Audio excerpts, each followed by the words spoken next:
Amigos de Reconquista Network, ya en la recta final de agosto, cerrando el mes, qué rápido se nos ha ido el verano. Estamos cerrándola con broche de oro. Tenemos, como hemos anunciado anteriormente, a un invitado que ya ha estado con nosotros varias veces, que nos encanta que nos visite porque aprendemos bastante de él, una persona que yo admiro bastante también, y seguido comparto su contenido, por cierto, en mis redes sociales, en el canal de Telegram de Reconquista.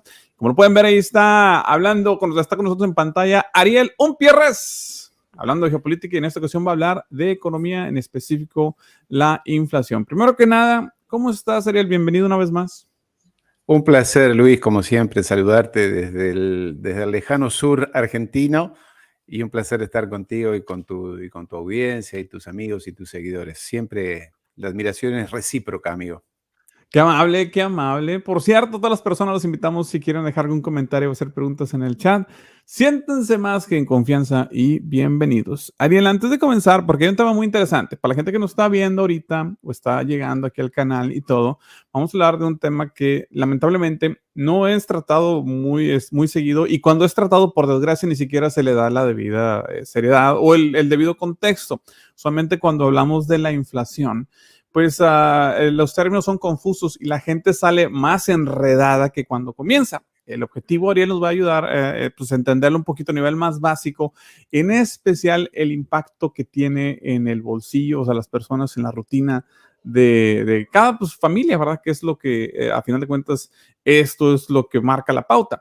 De nada nos sirve aprender de que, oye, pues está la situación muy fuerte en la bolsa de valores y pues tú no sabes en qué te afecta o cómo te puedes preparar, o la inflación, y nada más estás viendo cómo estos factores económicos te están afectando, pero no sabes ni por dónde viene el trancazo. Entonces, de esto vamos a estar hablando, entre otros temas más. Ariel es historiador, por cierto, es experto también en geopolítica y economía. Tiene obviamente credenciales que las ha mencionado en diferentes programas con nosotros y en otros medios. Entonces, obviamente no estamos nada más trayendo una persona porque nos cae bien, que claro que a Ariel nos cae bien, pero está muy preparado. Si me permites, Ariel, nada más déjame pongo unos agradecimientos a las personas que hacen posible este contenido aquí en el canal por medio de su suscripción en nuestro canal de Patreon, así como muchas personas. Tú también puedes ser miembro de esta comunidad.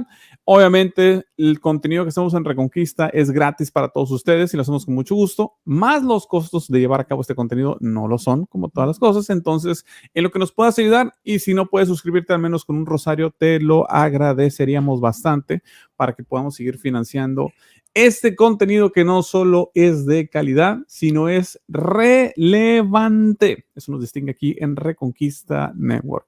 Y por último, antes de comenzar, les tenemos un mensaje a los muchachos, por cierto, de CryptoElite. Si tú estás interesado en educarte sobre, hablando curiosamente de inflación y finanzas, educarte sobre cómo invertir tu dinero para que no nada más sueltes tu dinero a una persona y te vayas perdiendo. Entonces, si quieres educarte, saber cómo hacer tus finanzas tú, ¿ok? No otras personas, aquí tengo un mensaje de los muchachos de CryptoElite. Aprenda a crear un patrimonio con Bitcoin. Programa integral de formación y gestión cripto, análisis técnico y fundamental, protocolos de actuación, acompañamiento especializado individual y en grupo. Eduard Oms, su mentor financiero, trader profesional con 29 años de experiencia como inversor de éxito. Durante los últimos años se ha especializado en el ecosistema Bitcoin aplicando su propia metodología. ¿Qué ofrecemos? Asistencia personalizada, una sesión semanal grupal de análisis y estudio con Eduard Oms, integración en una comunidad exclusiva. Le preparamos para desarrollar su estrategia. Cree su cuaderno de inversión y adapte su mecánica de actuación según sus preferencias y objetivos con la asistencia de un trader experto y de un equipo profesional. Reserve su plaza para asistir al webinar exclusivo para seguidores de Reconquista Network. Pinche en el enlace de la descripción y visite nuestra web, cryptoelite.com. O si lo desea, escríbanos a info@cryptoelite.com.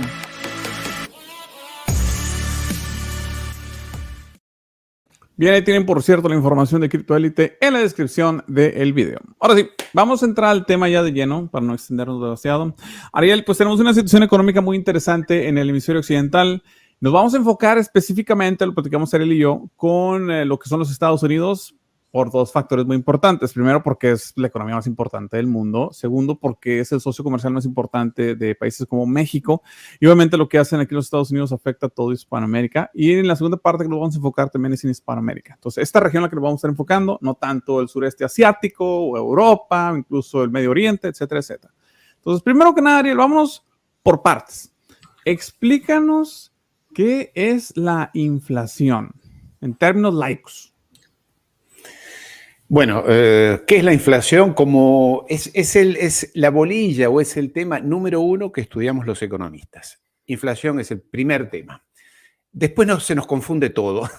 La práctica y la realidad nos confunde todo, pero es el gran tema que estudiamos en la universidad, los economistas, es el tema de la inflación. En síntesis, cualquiera en este tema es economista diplomado, cualquier ciudadano. ¿Por qué? Porque cuando va al supermercado o va a la tienda a comprar algo, va a comprar su leche, su café, su carne, su arroz, sus patatas. Un día lo paga 10 y resulta ser que en un determinado momento al mes o al año, en vez de pagarlo 10, lo paga 12, 13, 14, 15, etc. Eso es la inflación, es decir, el aumento de los precios. Entonces aquí viene la gran discusión entre los economistas, por eso decía, es tema 1 de economía. ¿Qué es lo que causa el aumento de los precios? ¿Qué provoca el aumento de los precios? Y Luis, querido amigo, te puedo decir que hace 200 años que los economistas estamos discutiendo sobre esto. Y cada vez que tenemos una certeza sobre qué es lo que provoca el aumento de los precios, aparece o una nueva teoría o elementos de la realidad que cambian eso que teníamos como seguro. Pero en síntesis, es aumento de los precios y por consiguiente es pérdida del valor del dinero. Tú tienes un billete de $100 y vas a llenar de gasolina tu carro y puedes poner 20 galones y cuando vas al año siguiente puedes poner 18 galones. Quiere decir que tu dinero ha perdido valor. Han aumentado los precios y tu dinero ha perdido valor. Esto tiene impacto en la vida cotidiana de las personas porque esto quiere decir que tu salario, que es lo que le ocurre al 95% de las personas del mundo, viven de un salario, de una nómina, de un sueldo que cobran a fin de mes o a principio de mes. Ese sueldo tiene menor poder de compra. Es decir, tú ya no puedes comprar para tu familia, para tus hijos, para tú mismo, las mismas cosas o la misma cantidad de cosas o las cosas de la misma calidad. Tú ya no puedes comprarte el mismo carro, debes comprarte un carro de menor calidad o de menor precio, y lo mismo con tu alimentación y con tu vida. Entonces, esto en realidad pasa a nivel de las personas, pero también a nivel de las empresas, porque las empresas, para fabricar y producir sus bienes, necesitan comprar materias primas, pagar energía, ya sea la electricidad, el gas, el combustible y demás, y pagar bueno, en el caso de sus sueldos sería aparte. Pero digamos, lo que hace a las materias primas, tienen que pagar, las tienen que pagar más caras, porque el sistema, la economía es un sistema no cerrado, pero es un sistema donde todas las partes están interconectadas. Obviamente, si los alimentos cuestan más caros o el combustible cuesta más caro, toda la cadena que le sigue va a ir aumentando, es decir, todos los agentes económicos o las personas, las empresas, los gobiernos, tanto federales como locales, también aumentan sus precios. Entonces en síntesis, aumento de precios, pérdida del valor de la moneda y pérdida de tu poder adquisitivo. Es decir, cuando tú vas al supermercado o la empresa va a comprar bienes o insumos, materias primas, pierde valor al momento de negociar la compra de esto que acabo de mencionar. Entonces, es un encadenamiento. Ahora, ¿qué es lo que lo causa? Nosotros decíamos, en bolilla 1, en tema 1 de economía, pero te aseguro que es uno de los primeros temas que se hablan, estaba admitido que la inflación la provocaba la expansión monetaria. Ahora vamos a entrar. Es decir, cuando el gobierno federal, en este caso de los Estados Unidos, emite dinero. Después vemos cómo lo hace, pero emite dinero. Vamos a decirlo de esa manera. Y lanza dinero al mercado, porque uno puede decir, bueno, para hacerlo muy sencillo, que es lo que muchas personas razonan. En los Estados Unidos sabemos que las infraestructuras están muy deterioradas, las rutas, los puentes, los trenes, las infraestructuras sociales, es decir, las condiciones en las que nos movemos dentro de los Estados Unidos están muy deterioradas. Entonces, ¿qué tiene que hacer un gobierno? Pensaría uno. Pone dinero, contrata empresas, contrata materias primas y repara las rutas. Obviamente que las rutas, los puentes, todo eso eso no permite recaudar mucho, es simplemente dinero que pondría el Estado, el gobierno, ya sea federal o regional. Pero ¿qué ocurre? Que habitualmente lo que uno dice en economía es que cuando el Estado, el gobierno, pone dinero en la economía, inevitablemente eso repercute en aumento de precios.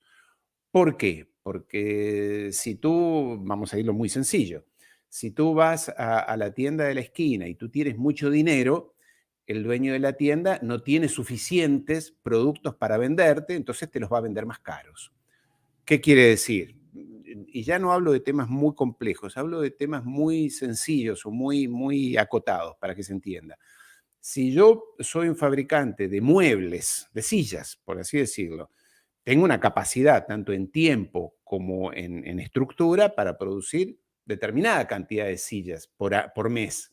Ahora, si muchas personas tienen mucho dinero en el bolsillo porque el circulante o la cantidad de dinero es abundante, y bueno, yo mis 100 sillas, en vez de venderlas a $10 cada uno, por ahí estoy tentado a venderlas a 11, porque muchas personas me las quieren comprar, o a $12 cada una. Y esto es un proceso que, visto de manera muy sencilla, de alguna manera se reproduce a nivel del sistema. Por eso decía, sabíamos los economistas que en la medida en que los gobiernos lancen dinero al sistema, al mercado, aumentan los precios. Pero ¿qué pasó? En los últimos años, los gobiernos, y esencialmente los gobiernos, la Reserva Federal de los Estados Unidos, no vamos a hablar de Europa, pero también el Banco Central Europeo, como la economía estaba muy deprimida, o por lo menos en el caso de Estados Unidos no estaba deprimida, pero la intención políticamente era alentar a que hubiera más consumo, mayor cantidad de consumo, se lanzó más dinero al sistema. A ver, En el caso tanto disculpe la europeo como... interrupción, Sí. disculpe la interrupción, Doble. Hiciste un punto muy importante que quiero que hagas un paréntesis rapidito y nos expliques. ¿Por qué crees que se buscó que se detuviera o alentara el consumo? O sea, eso es me llama mucho la atención. O sea, yo pienso que sí, al contrario, ¿no? Buscarías que se reactivara, pero ¿por qué crees que se tomó esa decisión? Yo sé que es difícil, son muchas variantes y es especulativo, pero ¿cuál es tu opinión al respecto de eso? Mira, en realidad todo empezó este proceso raro inclusive para los intelectuales que estudiamos economía.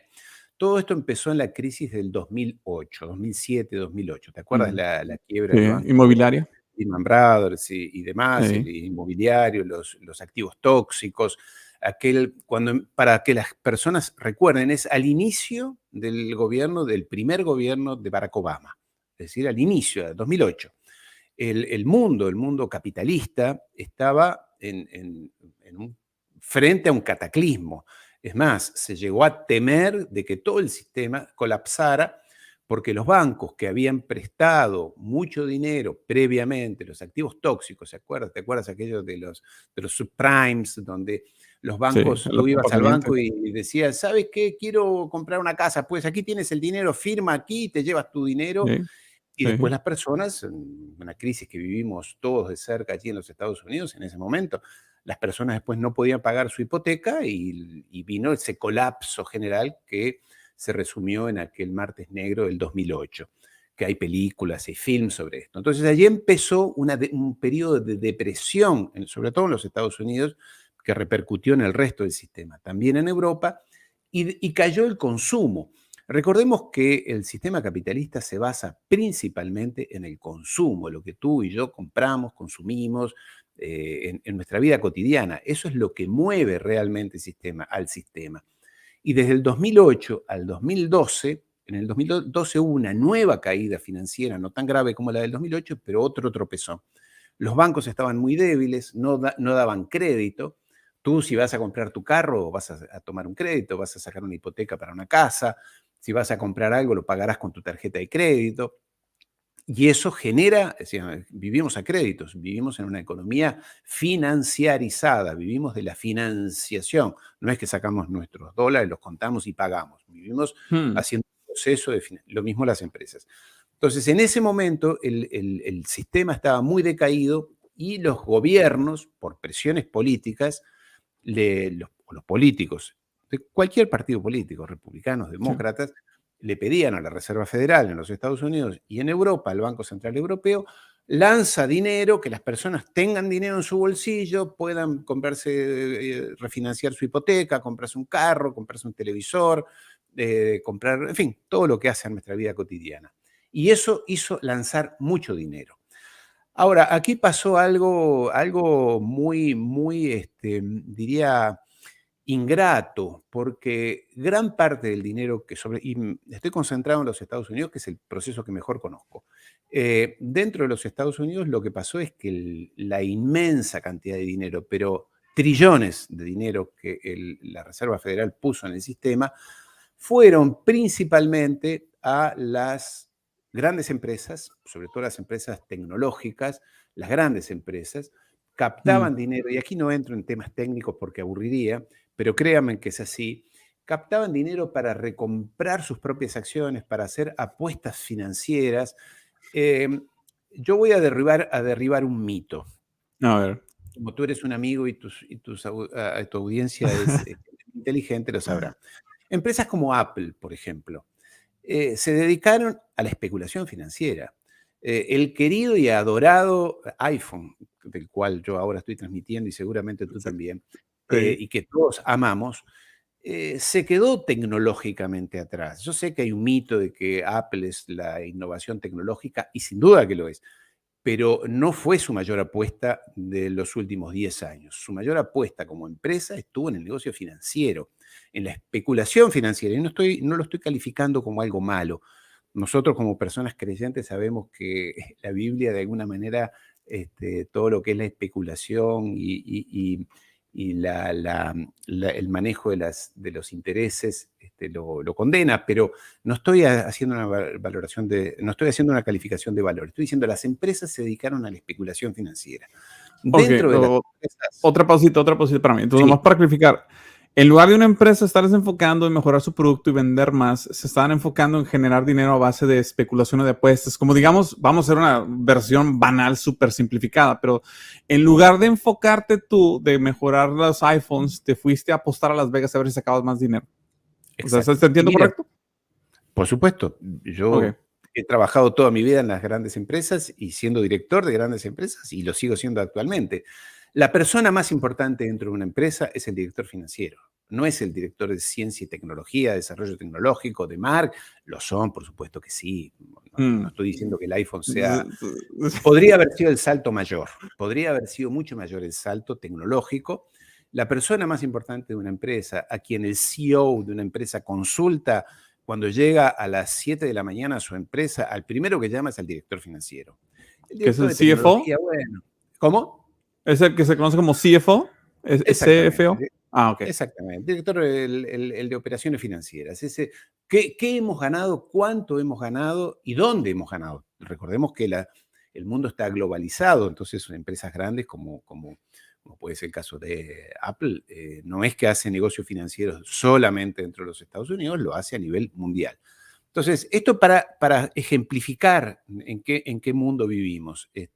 En un mundo orientado al negocio financiero. Y permíteme que aquí nos vamos un poquito más lejos de la inflación, pero es importante para que las personas también entiendan otro fenómeno. ¿Por qué China le está ganando en inteligencia artificial a los Estados Unidos? Y le está ganando, Luis, le está ganando. Porque ellos han invertido, como es un gobierno dirigido por el Estado, todo allí lo hace el Estado, no hay libertad empresaria, es muy, muy reglamentada la libertad empresaria. Todo el dinero que también China ha generado, por esto del quantitative easing, si tú quieres, o la impresión de dinero, el dinero está orientado no a la especulación financiera dentro de China, está orientado a laboratorios de ciencia y tecnología, a investigar, a desarrollar, y eso es lo que le está dando mayor ventaja en este tema de la inteligencia artificial, que es el tema, la economía del futuro, es la inteligencia artificial, es la que le está dando una enorme ventaja y el salto de China lo dio en estos 10 años. Mientras empresas de alta tecnología de los Estados Unidos deslocalizaban sus fabricaciones, el iPhone, yo no sé qué porcentaje, pero creo que el 90% se fabrica fuera de los Estados Unidos, lo mismo con todo lo demás, y el dinero que las empresas tenían lo dedicaban ya digo, a la actividad financiera.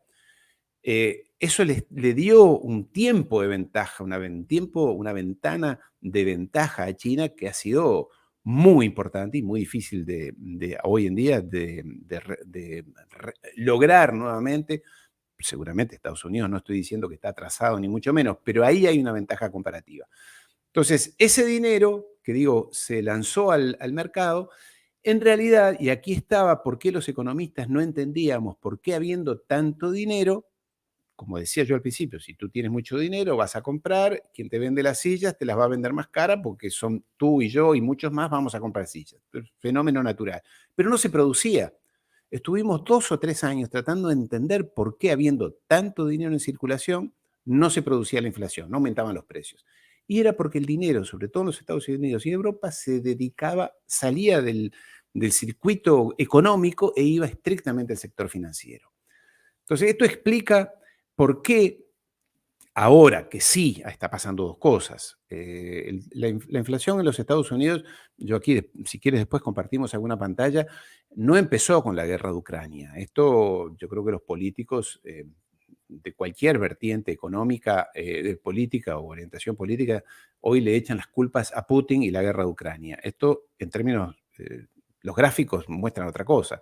Esto empezó te diría, 2020, 2019, 2020 empezaron a subir los precios por varias razones. Obviamente la pandemia de COVID, sin lugar a dudas, allí hubo una ruptura en la cadena de suministros.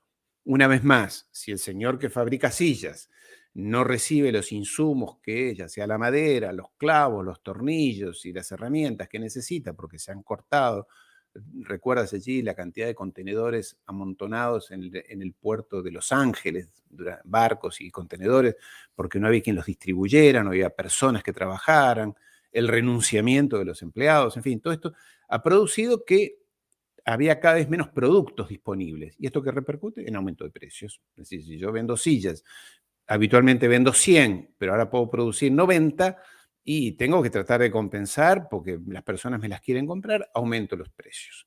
Entonces, la inflación genera, y por eso lo estudiamos como primer tema los economistas, genera algo distorsiona demasiado la actividad económica, la inflación. Por eso es que después de la gran crisis de los años 30, después de la gran crisis de los años 70 en los Estados Unidos con el aumento del precio de la energía, se ha convertido en una obsesión de los gobiernos, es limitar la inflación. En la medida que hay inflación se distorsiona todo. Yo estoy en un país, Argentina, donde la inflación anual ya está en el 100%. En los Estados Unidos estará en 9, 8, 7, una discusión. En Argentina está en 100%. Entonces aquí nadie puede nadie puede organizar O sea, nada. okay. ¿Qué significa, términos prácticos? 100% significa que si una silla te costaba $10 con 100% de inflación válgame la pregunta tan lógica, pero queremos esclarecer todo. Mira, yo te doy muy sencillo. Yo en mi vida cotidiana, más allá de lo que compro en los alimentos que uno no recuerda los precios, en cosas un poquito más importantes, yo te puedo decir exactamente que las cosas han aumentado 100%. Wow, lo que yo pagaba a $20, el equivalente en pesos, a $20 hace un año, hoy lo pago 40 o 42. Entonces, esto es un encadenamiento, porque claro, yo las 2 o 3 cosas las cosas que compro no importan mucho, pero imagínate, tú tienes una empresa, nosotros tenemos una empresa que funciona y que compra insumos industriales o todo está encadenado a una vorágine de precios permanentes. El caso de Argentina es un caso que después, si quiere, lo conversamos, pero es un caso muy excepcional. En el caso de los Estados Unidos estamos hablando de más o menos un 8, 7, 9%. Pero aquí hay que aclarar algo. Cuando tú lees en un periódico, o lo escuchas en la televisión, o escuchas a algún economista decir, o a algún político, bueno, los precios han aumentado en un 7-8%, en realidad no es tan así. Porque ¿qué hace? ¿Cómo se mide la inflación? ¿El gobierno qué hace? Los institutos, los organismos especializados en eso, toman una serie de productos, indicadores de la vida cotidiana y hacen una media. Por ejemplo, tú no te compras un iPhone todos los días, ni todos los meses. Pero bueno, toman un iPhone, Obviamente. toman el kilo Sí. de carne, toman la leche, toman productos básicos de la vida cotidiana de las personas, los alimentos, la ropa, pero tú no te compras una camisa todos los días, ni te compras un pantalón todos los días. El gobierno lo que hace es tomar unos 20, 30, depende de cada país, 20, 30, 40 productos y los va comparando cómo van cambiando mes a mes, o en el caso de los Estados Unidos, cada trimestre. Entonces va comparando a ver qué pasó con estos valores, cómo han aumentado, y ahí saca el promedio. Pero ¿qué ocurre? Que dentro de esos productos, de ese paquete de productos, hay bienes que, como digo, tú no compras todos los días. Un iPhone, una cámara de fotos, una computer o un carro. Entonces, cuando tú sacas de ese paquete estos productos que te digo que son excepcionales y vas solamente, en el caso de los Estados Unidos ahora, al galón de gasolina y a los alimentos, ya no estás hablando del 7%. En el caso del galón de gasolina estás hablando de un 30, 40, 50%. En alimentos estás hablando de un 20, 30%. Claro, el iPhone, por decir el iPhone, algo que es valioso, un perfume, por ejemplo. Tú no te compras un perfume de una marca reconocida todos los días, pero hay productos que te bajan el nivel de inflación y hay productos que te lo suben. Si tú vas exclusivamente a lo que nos importa a todos, que es la alimentación, el colegio de nuestros hijos, la gasolina es el combustible básico de la vida cotidiana. Entonces allí ves que ya no es un 7%, es un 10, 15, 20, 30, 40. Obviamente que lo de la guerra de Ucrania está impactando muchísimo, sobre todo en lo que tiene que ver con combustibles. Y hay productos, como digo, el combustible, que impacta sobre toda la cadena productiva, porque tú y yo lo usamos para ir a hacer nuestras actividades, pero está el costo del camión que lleva los productos, está el costo de la electricidad para las fábricas que fabrican, no sé, vidrio o elementos químicos que consumen mucha energía. Entonces allí impacta y al fabricante le impacta muchísimo, entonces la cadena se extiende hasta todo el sistema. Esto es la inflación. La inflación es política, en gran parte sí, porque los políticos, que todo político, y ya no digo de un partido o de otro, en el caso de los Estados Unidos, tanto republicanos como demócratas, quieren que las personas vivan bien, que gasten, que consuman, entonces le piden a la Reserva Federal que, sobre todo en algunos gobiernos, que extienda, que amplíe su masa monetaria, la cantidad de dinero disponible. En el caso de Europa es el Banco Central Europeo. Y allí vienen las teorías económicas. Los neoliberales, que en el caso de los Estados Unidos estaba aquel gran maestro Milton Friedman de la Escuela de Chicago, que decía, no, nada de extender la expansión monetaria, hay que restringir, la inflación es la prioridad. Ahora, si tú no tienes dinero para tu hipoteca, si tú no puedes comprar cosas, bueno, eso es algún día podrás beneficiarte, pero por el momento lo importante es que no haya inflación. Y entonces,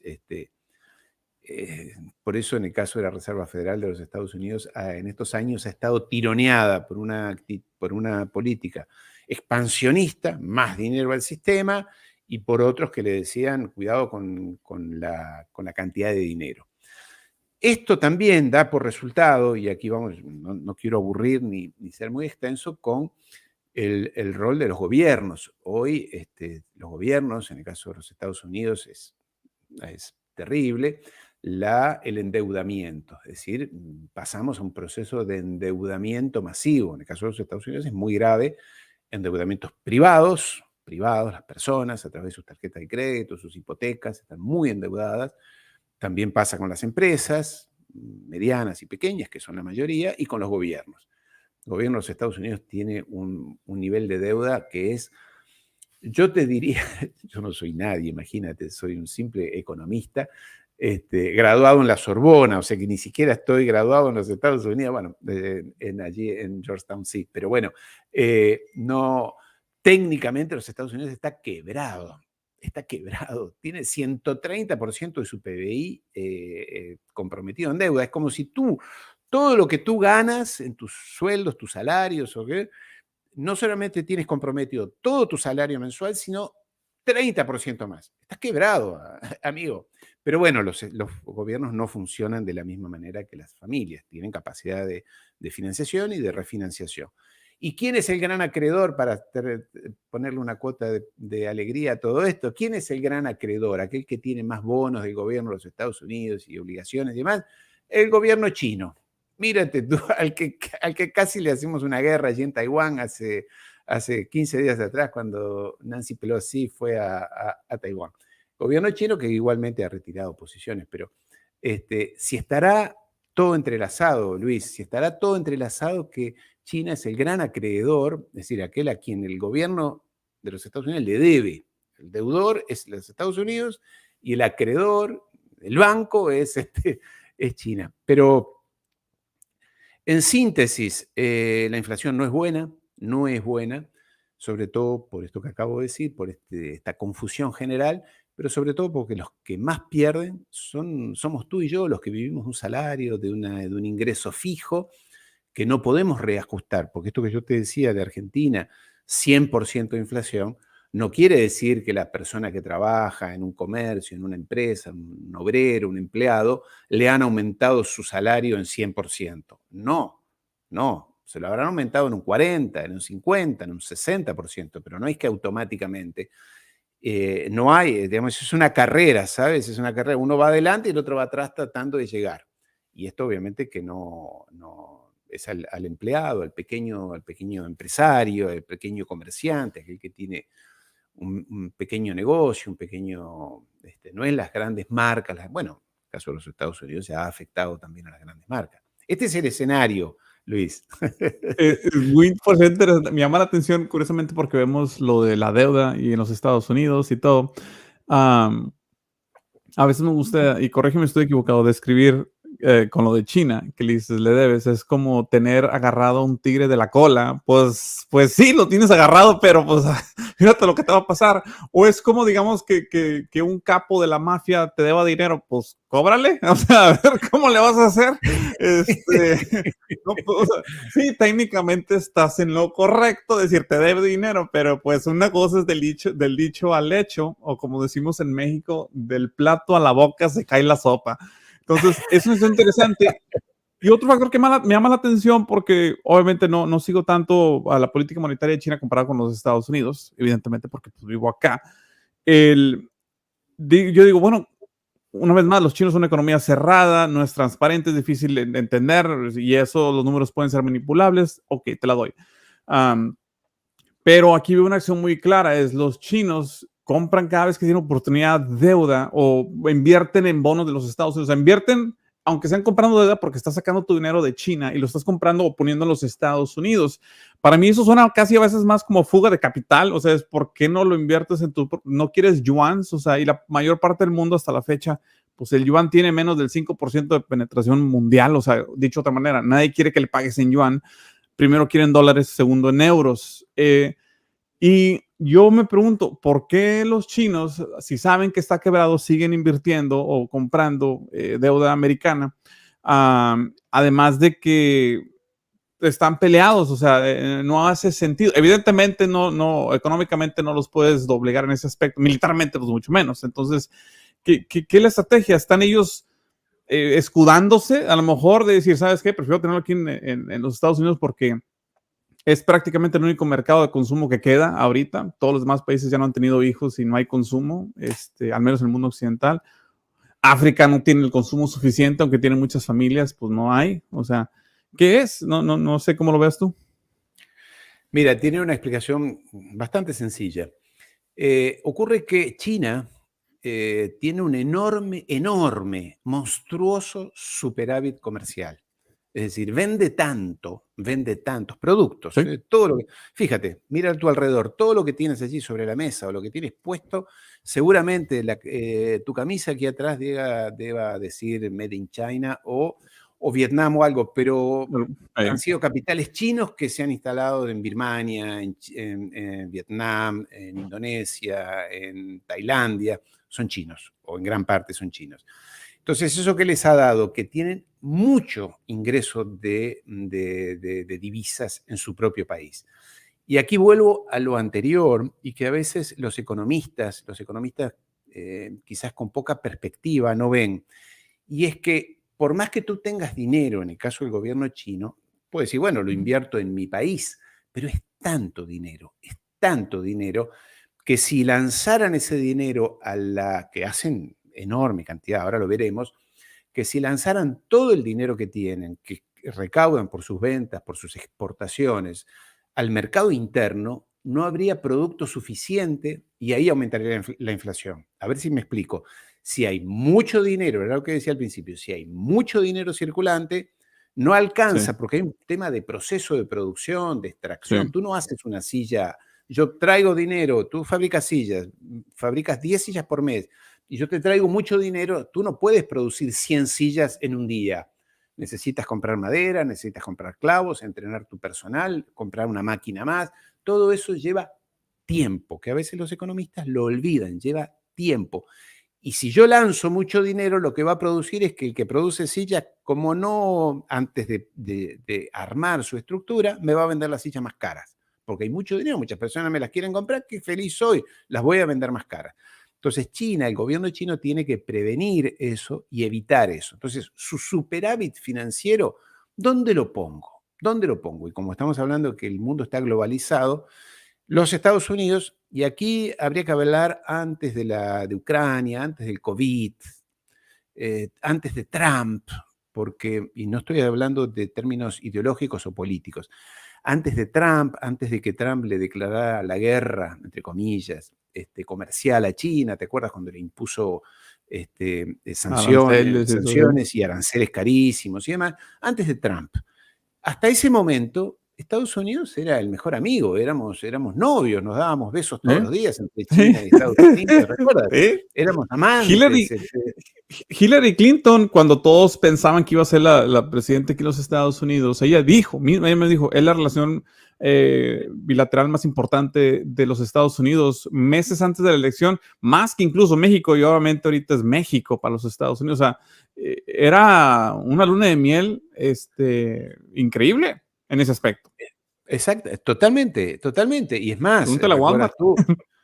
Claro, es más, cuando alguien le preguntaba a Hillary Clinton o a Obama, bueno, pero los derechos humanos en China y el comunismo chino, bueno, eso después hablaremos, bueno, después vemos, no sé, lo que importa es que China nos compra la deuda. ¿Y por qué China compraba la deuda? Porque los Estados Unidos es un gobierno, es un país sólido, serio, donde tú sabes que yo, por ejemplo, a ti yo te compraría deuda si tú emitieras deuda, Luis, porque creo que tú eres una persona seria y que me la vas a devolver según lo pautado.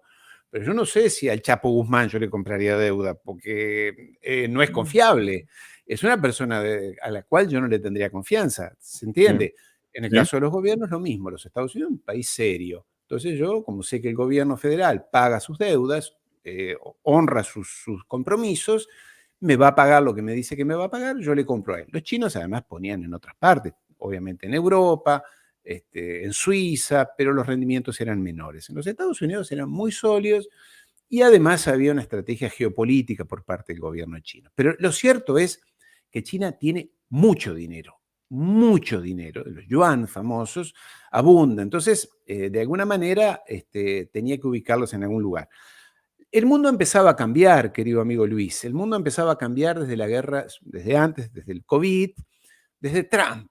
Trump dijo cosas muy fuertes contra China, además de esto de los aranceles. Después vino el tema del COVID, donde se los acusó, con razón o sin razón, no lo sé, porque esto se sabrá algún día, quién fue el origen del COVID, dónde se originó, allí en Wuhan o en otro sitio. Se empezó a demonizar, a hacer que China parezca como un demonio. Entonces China dijo, bueno, pero esta gente no es tan confiable porque me están molestando, me están criticando mucho. Empezó el tema de los derechos humanos en China, ¿te acuerdas esto de los uiguris, esta población musulmana que está en la Al frontera con la oeste. India? Sí. Entonces, mucha crítica sobre eso. Entonces el gobierno chino dijo, bueno, no sé si quiero tanto. Entonces empezó, aquí hay poca transparencia en cuanto a los retiros de posiciones financieras chinas de los Estados Unidos. Se dice, aparentemente, se está retirando China de las posiciones financieras de los Estados Unidos, se está retirando su dinero. Lo segundo que sí sabemos es que China ha dicho, bueno, ahora todo lo que yo compro, recuerda que China tiene la mala suerte, o buena suerte, no lo sé, de tener recursos naturales bastante escasos, por eso es importador neto de energía, petróleo, gas, carbón, etcétera, y Sí. alimentos. Entonces, ¿qué ha dicho China? Dado que yo tengo tanto dinero, resultado, fruto de mis exportaciones, ahora yo voy a pagar ya no más en dólares, voy a pagar en yuan. Y esto lo más estrepitoso ha sido en los últimos 2 meses, tú recordarás, hizo un acuerdo con Arabia Saudita, por la cual Arabia Saudita le vende su petróleo y China se lo paga en yuan. En yuan. Esto en el marco de la guerra de Ucrania, de una nueva política financiera a nivel mundial. Porque claro, China dijo, si Estados Unidos, porque de eso se trata, Estados Unidos le aplicó las sanciones terribles a Rusia y entre otras cosas, la sacó del sistema SWIFT, o sea, la sacó del sistema interbancario, mañana me lo va a hacer a mí. Entonces, para que Sí. no me lo haga a mí, yo ahora digo, hasta ahora, China, ¿qué hacía? El petróleo y todo lo demás lo compraba en dólares. Es decir, su yuan los convertía en dólares a través del sistema financiero y pagaba a Arabia Saudita o a quien fuera. Ahora ha dicho, no, yo ya no paso más por el dólar, me quedo en yuan. Tú quieres venderme a mí y todo el mundo quiere venderle a China porque es un volumen monstruoso lo que se le vende. Muy bien, entonces ahora lo hacemos a través del yuan. Lo mismo que está haciendo Putin en Rusia. Quieren nuestro gas, antes lo hacían en euros. Alemania, tú quieres mi gas, me lo pagas en rublos, porque ya que me has puesto las sanciones, me lo pagas en rublos. No lo quieres, no te lo vendo. Y entonces esto está pasando actualmente esta es la explicación esencial, principal de lo que tú me preguntabas sobre por qué China no se queda con, digamos, por qué se invertía hasta ahora tanto en los Estados Unidos. Recordemos que los Estados Unidos se han dado cuenta, y acá una vez más, no estoy hablando de quién tiene razón o quién no, se han dado cuenta que China está en muchos aspectos en la delantera, le está disputando a los Estados Unidos ser la primera potencia económica mundial. No va a tardar, la tendencia es esa. Si ya no lo está, si habláramos de paridad dólar-dólar, ya China es la primera potencia. Lo va a hacer en 2 o 3 años en PBI. El PBI de los Estados Unidos está en los 24 trillones y China en poco tiempo lo va a equiparar. Entonces, hay una discusión allí entre las grandes potencias y los grandes imperios, si tú quieres. Pero bueno, inflación, sí, no es buena la inflación para nadie.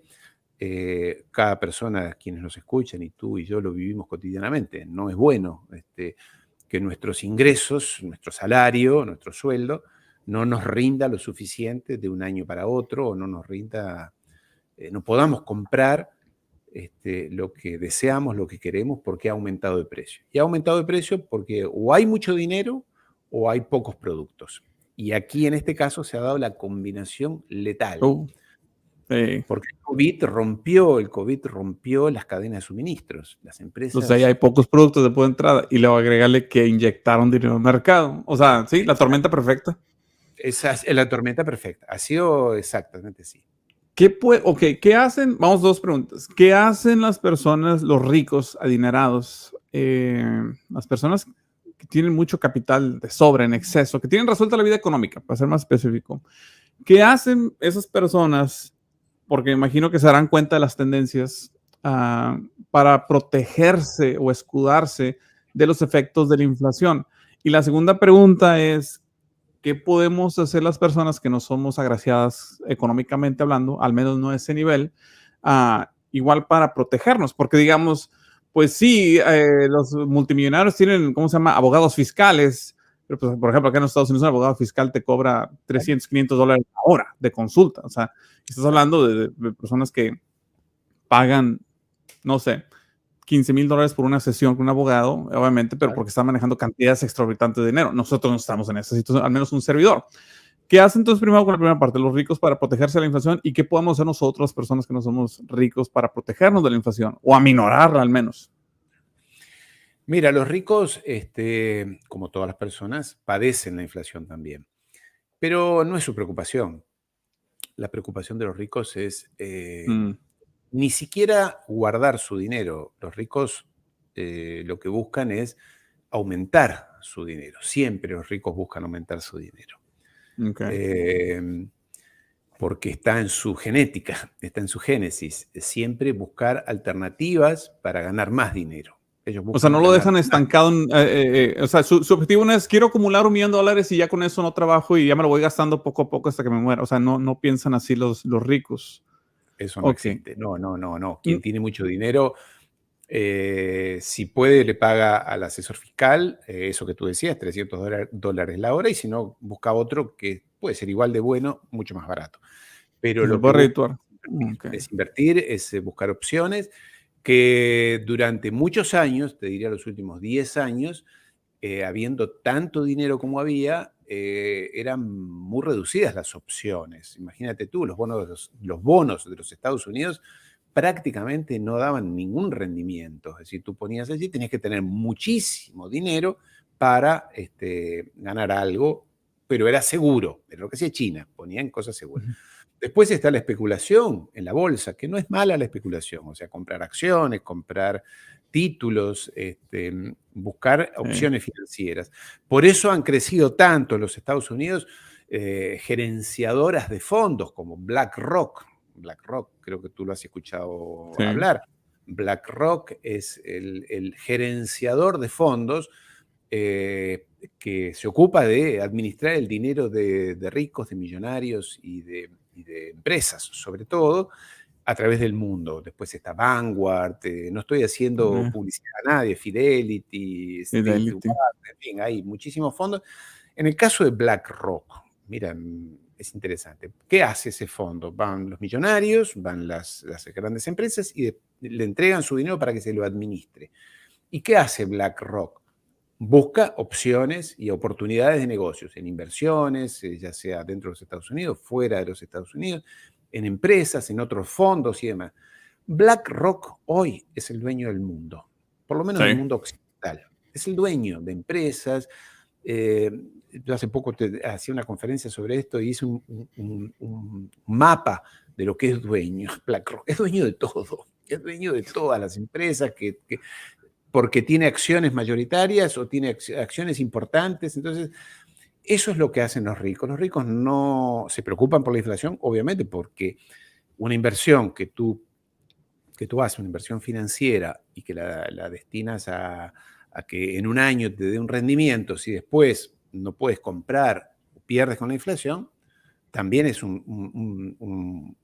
digamos, es una penalización. Entonces, están todos preocupados con la inflación. Nadie gana con la inflación. Esto está claro, nadie gana incluso para quienes nos escuchan o nos ven, si van a un comercio y la persona que le vendía la silla a 10 hoy se la vende a 12, no está ganando esa persona, porque atrás de eso tiene la madera le sale más caro, el clavo le sale más caro. No hay que enojarse, porque a veces hay especuladores demasiado avivados, pero digamos, el sistema no funciona así. No es, en esa carrera perdemos todos. ¿Y qué hacer los ciudadanos comunes, los simples humanos como nosotros? Tratar de buscar opciones de enriquecimiento, no digo enriquecimiento, pero de ganar más dinero. Lo que hace la persona normal es reducir sus compras, reducir su consumo. Ya no se compra un carro tan bueno, ya no lo cambia una vez al año o cada 2 años o cada 3, sino cada 10. Y la casa lo mismo, no la pinta cada 2 o 3 años, la pinta cada 15 años. Pero no es solución. No lleva recesión. ¿Sí? ¿Cómo, perdón? Y nos lleva una recesión, o sea, nos lleva un detenimiento, por decir, porque ya no está haciendo, sí. ¿Qué es lo que está Está pasando? la tormenta perfecto, sí. Es la tormenta perfecta. Mira, el caso más alarmante, yo he tenido que trabajar bastante el tema europeo estos últimos días. El caso es Alemania. Alemania era la locomotora en Europa. Sí, Hoy está sí, prácticamente en recesión, súper endeudada, las personas muy preocupadas, obviamente por el tema del gas, ¿no? sí. Porque así como decía que la inflación es el tema número uno, el tema número también uno o dos que estudiamos los economistas es que la economía es energía transformada. Energía transformada es la economía. Todo es, ya sea la madera, se transforma, y todo está en base a la energía. El sistema capitalista en los últimos 50 años se ha basado en energía barata y abundante. Por eso Estados Unidos hizo el gran acuerdo con Arabia Saudita después de la crisis aquella del petróleo de los años 70, en la cual la OPEP, la Organización del Petróleo, de los países petroleros, llegaron a un acuerdo con los Estados Unidos en que iba a haber buena energía, siempre abundante y siempre barata. Entonces, esto ha sido la base. Ahora se rompió ese esquema. Con esto del gas de Rusia, con el petróleo de Rusia, que es un país tan importante desde el punto de vista energía, no solamente petróleo, gas, sino también carbón y tantísimos otros minerales que a veces uno descuida, esto ha quebrado o ha cortado un proceso que estaba adquirido. Ya sabíamos que la energía era barata. Y después los Estados Unidos logró la independencia energética en los últimos años, sobre todo en la época de Obama y un poco antes. Sí. No dependía tanto de las importaciones de petróleo y de combustible, entonces era perfecto, energía barata y abundante. Ahora no. Y bueno, Alemania es la primera víctima, Europa también, y los Estados Unidos se complica, ¿no? Tenemos sí me acuerdo, fue una transición muy importante porque cuando estaba Bush, hijo, teníamos el problema de la crisis energética que dependíamos del Medio Oriente, entonces andábamos en los caprichos y humores prácticamente de lo que amanecieran esos países que no tenían de por sí mucha estabilidad, agregando la guerra en Irak y otras cosas. Y obviamente esa transición, el fracking ayudó bastante, que ahorita ya está mucho más perfeccionado que cuando inició. Había temblores, no sé si recuerdas, aquí en Estados Unidos, en Oklahoma y todo, y ahorita ya está altamente, pues avanzó mucho en 10 años, ¿verdad? Es increíble. Pero lo que voy es esto, ya nos ha permitido aislarnos de caprichos de otros países que son exportadores de energéticos. Entonces podemos dar, ya hasta exportamos aquí, bueno, exporta el país, yo no exporto nada de energía a otros lugares, sobre todo el gas natural, entre otras cosas. Es increíble la cantidad de cómo ha cambiado para nosotros esa perspectiva.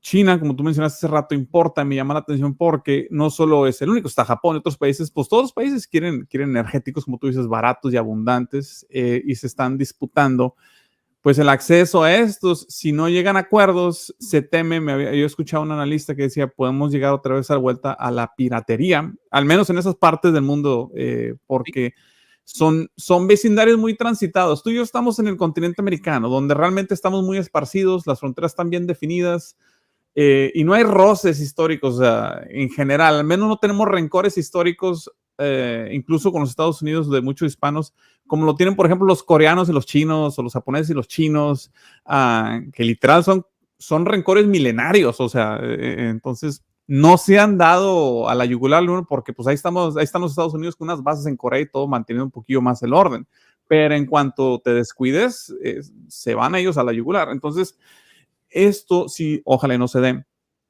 explotase en un conflicto de desesperación donde dice China, pues yo ya compré todo el petróleo de Arabia Saudita, ya no queda para Japón, o Japón se le aplica lo que sea, pues situaciones drásticas, medidas drásticas, como dice el dicho. Ojalá no lleguemos a esas alturas, aunque no estoy muy optimista ahorita basado en lo que estamos viendo, Ariel.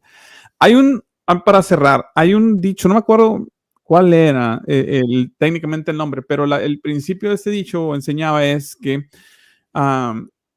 por ejemplo, $1, pues para mí, para ti, me lo dan o algo y lo gastamos en un día, en unas horas. O sea, tiene una circulación muy, muy activa, o sea, no se queda.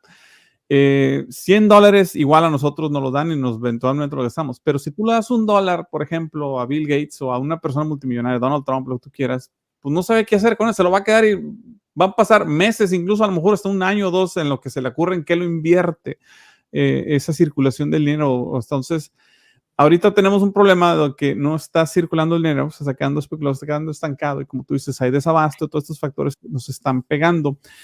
¿Cuándo crees tú o piensas tú que las cosas, si no podemos, digamos, o está difícil crecer como antes, ¿cuándo crees que puedan regresar esos tiempos de facilidad o de bonanza? Yo sé que ahora Macron acaba de decir hace poquito que se acabó los tiempos de bonanza y todo, al menos para los franceses. ¿Cuándo tú crees que podamos regresar a esos tiempos? Porque pues esto va que a mediano plazo, largo plazo, corto plazo, ¿cómo lo ves?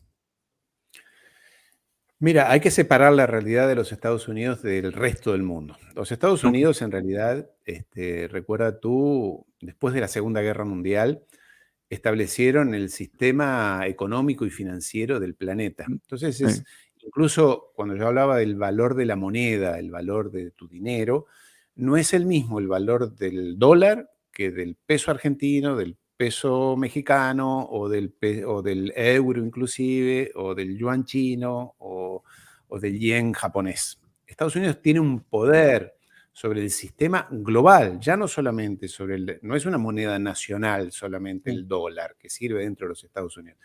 Es la moneda de intercambio global, todo se sí, hace a través de dólar con la moneda dólar y todo se hace a través del sistema SWIFT. Entonces, Estados Unidos se quedó posee un poder muy fuerte sobre sobre el sistema en su conjunto, sobre la totalidad del sistema. Entonces, es una situación un poco particular de la que estamos hablando. Dentro de los Estados Unidos, uno puede pensar, puede imaginar que todavía tiene el gobierno, el país, tiene muchísima capacidad para, de alguna manera, maniobrar o ser más activo. No es lo que pueden hacer el resto de los países del planeta. China es diferente, Rusia ahora también está adquiriendo una independencia y una consistencia, un manejo de sus propios recursos mucho más fuerte. En el caso de los Estados Unidos, uno puede pensar que son ciclos. Estados Unidos ha pasado por ciclos de depresión, hablábamos del año 2008, la crisis de los subprimes, pero unos años antes había habido la crisis de las hipotecas, anteriormente había habido la crisis, unos años antes, la crisis de los loans, de los créditos, y el sistema sí, sale porque el gobierno lo apoya, el sistema lo apoya, y a ningún partido político dentro de los Estados Unidos, ni republicano ni demócrata, le interesa que a su pueblo, al pueblo norteamericano, le vaya mal o no tenga para comprar o no tenga para vivir. No es así, los políticos no son malvados como a veces las personas creen. Después cada uno aplica su receta y algunas son mejores y otras son peores, o ayudan a un sector y penalizan al otro. Pero esto ya sin entrar en política. Entonces, la realidad de los Estados Unidos es que en principio debería ser, bueno, hoy en día no está mal, los números dentro de los Estados Unidos de empleo, de inflación, no son tan malos comparados con Europa, por sí, ejemplo. Lo que tú sí. decías de Macron, lo que acabo de mencionar de Alemania, Italia, está en Italia, España. Yo he estado hace pocas semanas allí en el sur de Europa. Italia, España, Portugal, Grecia están en una situación muy complicada, muy, muy complicada. Los Estados Unidos no. Los Estados Unidos, de alguna manera, claro, el galón a $6 en California no es habitual, o como yo lo pagaba en Miami hace poco a $2 y algo, y que hoy esté a 4 y algo, no está bien, no es un buen indicio. Pero digamos, hay más capacidad de reacción en los Estados Sí, Unidos. pero no nos Eh, detiene tampoco, o sea, no, el mundo no se, aquí en los Estados Unidos no se para, o sea, incomoda y es pesado, sí, pero no te Sí, y hay estanca, al menos acá. protestas Sí, y sí, quizás probablemente el presidente Biden pierda las elecciones de medio término ahora en noviembre porque los consumidores están enojados y entonces vamos a ver si los republicanos tienen la varita mágica y solucionan todo mágicamente y como creo que no lo van a poder hacer, después lo penalizan en el círculo, digamos, habitual. Pero digamos, la realidad es que de alguna manera Esto está, por decirlo de alguna manera, es normal dentro de los Estados Unidos, pero no es el resto del mundo. En el resto del mundo realmente va a llevar mucho más tiempo. En Europa está muy complicado. Yo creo que va para unos cuantos años. No por casualidad los gobiernos dicen que se vienen inviernos difíciles, y de alguna manera esto puede complicarle la vida a los ciudadanos y generar protestas y demás. Pero bueno, esperemos que esto se resuelva, digamos, ¿no? En todo caso, el gran ganador de todo esto va a ser sin duda China, que está muy beneficiada, más allá de los problemas que tiene, ¿no? Curiosamente, estamos viendo ahorita ese desenlace económico, esas tensiones que se están viviendo, pero vamos a ver cómo se desenvuelve, sobre todo políticamente hablando para todas las personas. Entonces, aquí, por cierto, a las personas que invitamos que sigan a Ariel. Voy a poner, por cierto, en pantalla el Twitter de Ariel, si me dan un minutito. Claro. Pero, a ver, aquí me encuentro. Espérame. Para todas las personas. También, por cierto, Ariel, ¿sigue haciendo consultoría o ya no? Sigo haciendo consultoría, sí. Sigo haciendo consultoría. Perdona, porque estaba con problema de cámara. Sí, está bien. Estaba con un problema de cámara. Ahora sí me ves, ¿verdad? Sí. A ver, vamos a ver aquí. Ahí está. Sí, pongo aquí la imagen, pero ahí está. Sí, estamos. Sigo haciendo consultoría, sí. Sí. No es la actividad principal mía. Bueno, trabajo para una empresa norteamericana en la cual hacemos evaluación de riesgos y consultorías económicas, sobre todo geopolítica, ¿no? Es decir, ¿por qué? Porque todo el mundo, tú me lo acabas de preguntar, la inflación, pero las empresas están tratando de entender a qué se deben esperar, digamos, en los próximos, perdona que mueva la cámara, Sí, dale. ¿Cuál es el horizonte? ¿A qué deben atenerse en los próximos meses? Sobre todo con lo de la guerra de Ucrania y, bueno, lo que mencionábamos de China y demás. ¿Hacia dónde vamos? Como síntesis te diré, estamos todos con las mismas incógnitas y te diría que a nivel global el avión se quedó sin piloto. No sabemos. Está con piloto automático yendo a no sabemos dónde. A algún lado, esperemos que vaya a tu bello México. Me gustaría Acapulco, no lo sé, Tulum, pero podemos terminar en alguna isla perdida, como mundo, digo, porque no estábamos acostumbrados. Recuerda, yo soy economista, pero también soy historiador. Y sí. El mundo no había conocido tanto tiempo, vamos a decirlo sin que nadie se alarme, de paz, entre comillas. ¿Sí? Sabemos que han habido guerras y atentados y Sí. terrorismo, cosas espantosas. Pero digamos, 70 años de paz, desde el fin de la Segunda Guerra Mundial hasta ahora, y nos acostumbramos a esta comodidad, un poco de inflación, la gasolina un poco más cara, un poco más barata, más o menos, cambias de trabajo, consigues algo, en fin. Pero todos sabíamos que nuestros padres, nuestros abuelos, sabían que a nosotros nos iba a ir un poco mejor, que íbamos a salir adelante.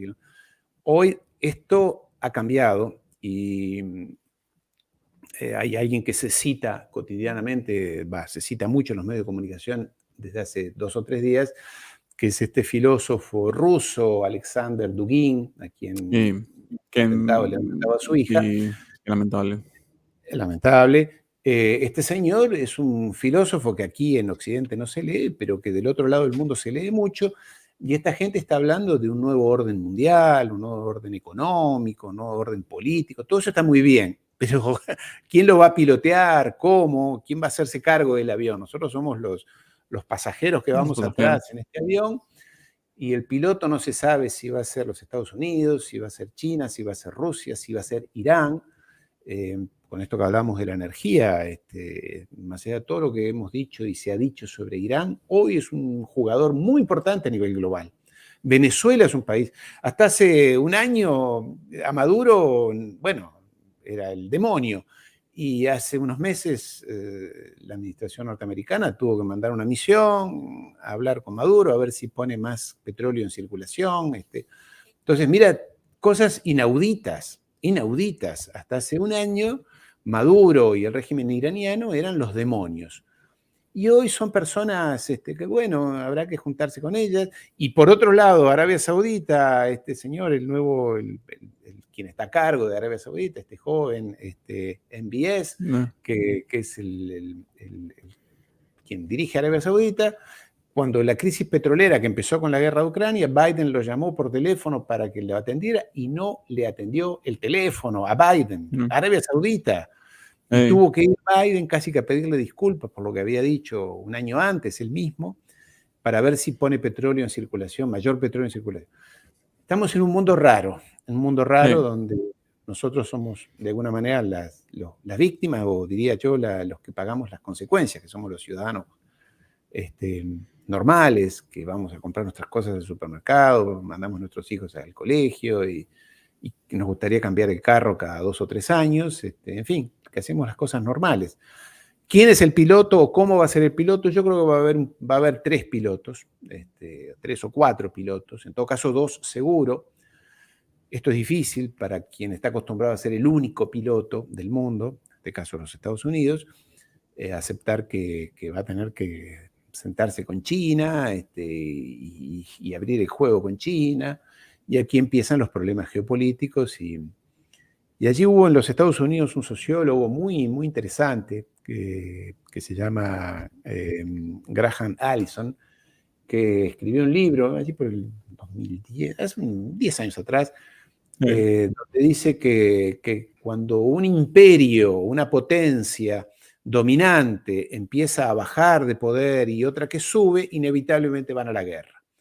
Entonces hace análisis de muchísimos casos, el Imperio Romano, el Imperio Visigodo, el Otomano, y dice que acá inevitablemente los Estados Unidos y China deberían ir a una guerra o algún tipo de confrontación. Esperemos que no sea así, que la inteligencia humana y la bondad y la empatía permita que no terminemos en algo así. Pero vienen épocas confusas.